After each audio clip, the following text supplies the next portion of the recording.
Everyone knows Zinedine Zidane, one of the greatest to ever play the game. But if I ask you what you remember most about him, most of you will mention that infamous moment from the 2006 World Cup final. Yeah, Zidane's headbutt. But before you rush to judge, let me tell you why Zidane did it. First off, Zidane wasn't just playing any game. This was his last professional match before retiring. The guy was already a living legend at 34, and even though some said he was past his prime, Zidane wasn't having any of it. He destroyed teams during that tournament in Germany, dragging France all the way to the final. His performances were insane, and we all remember how he casually chipped in a Panenka penalty against Buffon to give France the lead. But here's where things started to go wrong. Italy equalized 12 minutes later through Marco Materazzi, a guy who was pretty much there to do one thing, shut Zidane down.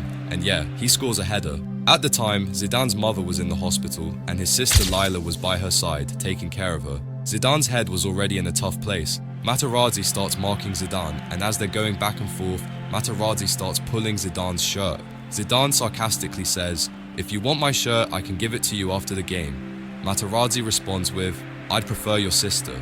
Zidane was already dealing with his mother's illness, and to hear this about his sister, "I don't care who you are, you don't insult someone's family, especially Zidane's." Zidane snapped. In the 110th minute, he turned around and delivered that infamous headbutt right to Materazzi's chest. Zidane gets a red card, his final match, the last game of his legendary career, and he's sent off with a red. He walks off the field in disgrace, leaving his teammates to fight without him in the most important match of their lives. France ends up losing to Italy on penalties, and that's how Zidane's career ended. Not with a trophy, not with glory, but with a headbutt, a red card, and a heartbreaking defeat. But this wasn't the first time Zidane had hit a player for insulting his family. It all started back when he was in the academy. This is the story of Zinedine Zidane, the curse of the gifted player.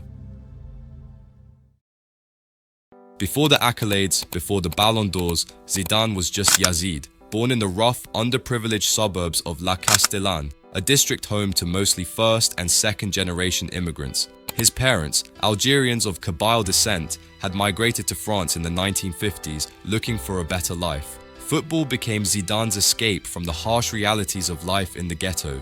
At school, during break time, while other kids did whatever kids do, Zidane did only one thing: play football. Day in, day out, the ball was an extension of his body. After class, he'd toss his satchel onto the floor and head straight to the local square, joining his friends for hours of play. Football was his language, his way of expressing himself in a world where not many listened. Even though he left for bigger opportunities, Zidane never forgot his roots. Today, he funds the local football team, Les Nouvelles Vagues, providing equipment, kits, and support. With his brother Farid by his side, Zidane continues to give back to the community that shaped him. His journey to greatness began at AS Cannes, a club in the south of France where he was spotted by the late Jean Varro, a scout who would become the pivotal figure in Zidane's career. At just 17 years old, Zidane made his debut for Cannes' first team. His raw talent was undeniable, even if his physicality hadn't yet caught up to his technical ability. At 18, he wasn't the Zinedine Zidane we came to know. He had the technique, yes, but he lacked the strength. But his skill, his touch, unbelievable. He could do things with the ball that nobody else on the team could. After Cannes, Zidane's career took him to Bordeaux, where he matured into a more complete player. The fans loved him, but silverware eluded him there. At this point, everything seemed to be aligning for Zidane, but the road to greatness was far from smooth. Despite his rise at Bordeaux, his performances fluctuated. He wasn't yet the player that would go on to be adored by fans worldwide. Critics said he was inconsistent, brilliant one game and invisible the next. Yet, even though the criticism, those who knew football knew Zidane was special. It was in the 1995-96 season that he began to prove them right, as Bordeaux went on a magical run in the UEFA Cup. Zidane's performances during that campaign were breathtaking. Bordeaux knocked out Milan and Real Betis before reaching the final. Although they lost to Bayern Munich, Zidane's performances had finally caught the eye of Europe's elite clubs. And that's when Juventus came knocking. In the summer of 1996, Zidane moved to Turin, joining a Juventus team fresh off winning the Champions League. In Italy, under the legendary coach Marcello Lippi, Zidane would evolve from a promising talent into a global superstar. Turin was tough. The Serie A at the time was the most tactically challenging league in the world, and Zidane struggled in his first season.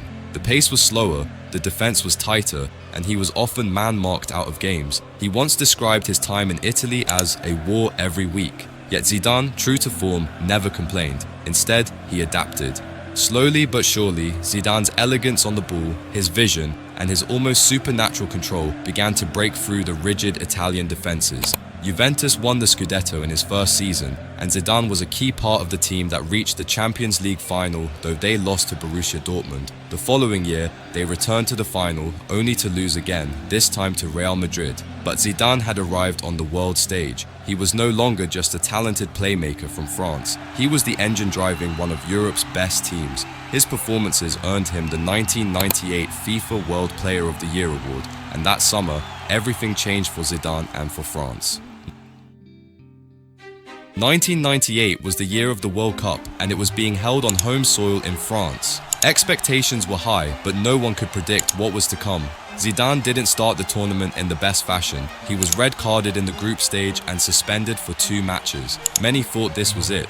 The temper that had haunted him throughout his youth had resurfaced on the world's biggest stage, but Zidane, as always, remained calm. France made it through to the knockout stages without him, and when he returned, he was ready. Zidane orchestrated their midfield with precision, leading France all the way to the final, where they met the mighty Brazil. The match was expected to be a clash of titans, but Zidane had other plans. On the night of July 12, 1998, in front of a home crowd at the Stade de France, Zidane scored 2 first-half headers from corners, stunning the world and leading France to a 3-0 victory. France had won their first ever World Cup, and Zidane had become a national hero. His face was projected onto the Arc de Triomphe, and the streets of Paris were flooded with fans chanting his name. Zidane had delivered in the biggest moment, cementing his legacy as one of the all-time greats. But Zidane's story didn't end there. In the years following the World Cup, he continued to dominate world football. He led France to victory in the 2000 European Championship, scoring a stunning free kick in the semi-finals against Portugal. At Juventus, he was still the heartbeat of the team, but by 2001, it was clear a new chapter was calling. That chapter came in the form of a then world record transfer to Real Madrid for €77.5 million. At the Santiago Bernabeu, Zidane became part of the Galacticos, a team full of superstars like Luis Figo, Raúl, and Roberto Carlos. But even among giants, Zidane stood out. In his first season at Real Madrid, he delivered one of the most iconic moments in Champions League history. In the 2002 final against Bayer Leverkusen, with the score tied at 1-1, Zidane met a cross on the edge of the box with his weaker foot, sending a perfect volley into the top corner. It was a goal so beautiful, so precise, that it's often replayed as one of the greatest in the competition's history. Real Madrid won the match 2-1, and Zidane had won his first Champions League trophy. The rest of Zidane's time at Real Madrid was marked by moments of brilliance. He continued to lead on and off the pitch, earning the respect of teammates and opponents alike. But it was at the 2006 World Cup that Zidane would have his final and most infamous moment. At 34, Zidane came out of international retirement to lead France once more. Against all odds, he dragged France to the final, putting in masterful performances against Spain, Brazil, and Portugal along the way. In the final against Italy, Zidane scored a penalty in the 7th minute to give France the lead, a Panenka that clipped the underside of the bar before crossing the line. But then, in extra time, with the match still tied, Zidane's career took a dramatic turn.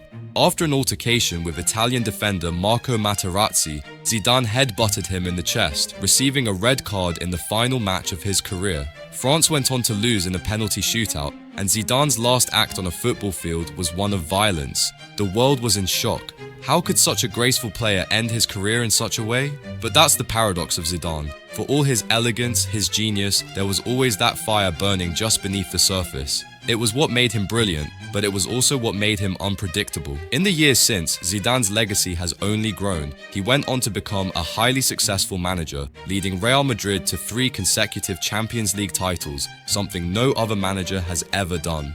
And yet, when people talk about Zidane, they don't just talk about the trophies, they talk about the artistry, the magic, the moments that made you gasp in disbelief. Because Zinedine Zidane wasn't just a footballer, he was an artist with a ball at his feet, a player who could make the impossible look effortless. And despite the controversies, the red cards, and the temper, he remains one of the greatest to ever play the game.